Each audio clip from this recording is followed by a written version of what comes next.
This anthology is a celebration of baseball and includes stories and poems that have been featured in the Selected Short series over the years. The readings you're about to hear were performed and recorded live at Symphony Space in New York City. Many of the readings were recorded on March 1st, 1989, a very special evening in Selected Shorts history. A program created and presented by the writer and editor Roger Angell and his good friend, the late A. Bartlett Giamatti, at that time president of the National League and about to assume his duties as commissioner of baseball. For baseball night at Selected Shorts, the energetic Symphony Space technical staff turned themselves into stadium groundskeepers and painted the entire stage field a bright grass green with white foul lines leading downstage center to a home plate and 2 readers' boxes for right-handed and left-handed actors. Downstage right, they painted a baseball-shaped on-deck circle, complete with seams, stitching, and the logo of a Symphony Space baseball team that exists, alas, mainly in our fantasies. To this circle came the 2 play-by-play hosts of the evening, Roger Angell and A. Bartlett Giamatti. I'm Bart. This is Roger. Roger. I thought we'd come out and engage you with some of our ad-lib charm, but no. Roger is going to read a speech. You think I'm kidding? Ladies and gentlemen, I invite you to give your attention to an ancient and much maligned American institution. It's a subtle amalgam of past wonders and treasures that is refreshed by the daily addition of surprises and discoveries and disappointments.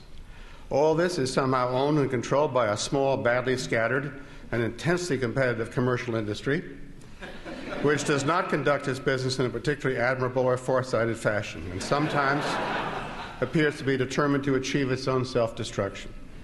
The institution, although ceaselessly and sentimentally honored by politicians, editorials, teachers, and intellectuals, has probably been in a state of decline for the past half-century. But its extinction is not at hand. Indeed, this national asset, this sweet pastime, may be in better health today than at any point in the recent past. Its hold on the public is very strong, since it is based on a personal predilection acquired in childhood. Once deepened into habit, it lasts for a lifetime. In one form or another, every American is exposed to this institution, but fewer than half of us, far fewer, I'm sorry to say, seem to succumb to its intense joys and rewards. However, those who do take up the habit, those who belong, seem to recognize each other on first sight and then quickly join in the intimacies of shared excitement, remembered wonders, renewed hero worship, critical disagreement, inside gossip, and the anticipation of splendors. Those who do not belong to this special company tend to denigrate and mock its members and practitioners, often in an unpleasantly superior fashion. But the division between those who belong and those who do not is one of the critical dividing lines in our society. Is this an exaggeration? I think not.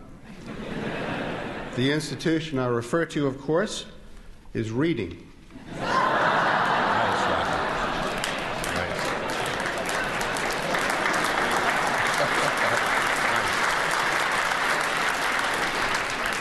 Roger's first curveball. Well, why does baseball appeal to writers so much?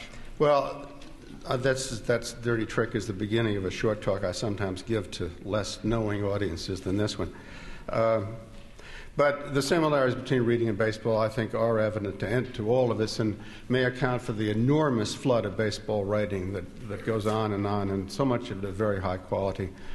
Baseball, after all, is a linear game.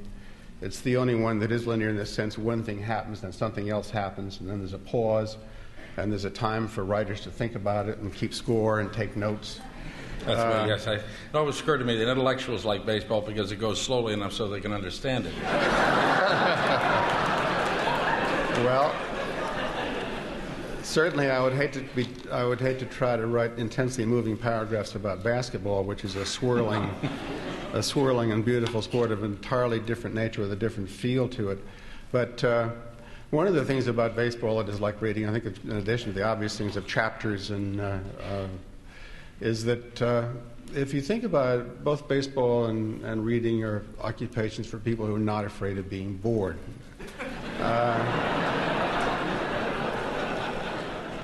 But You can laugh, but also I think you can... To keep listening to this audiobook for free, click the link in the description. It will take you to a free Audible trial where you can listen to this and many other books for free for 30 days.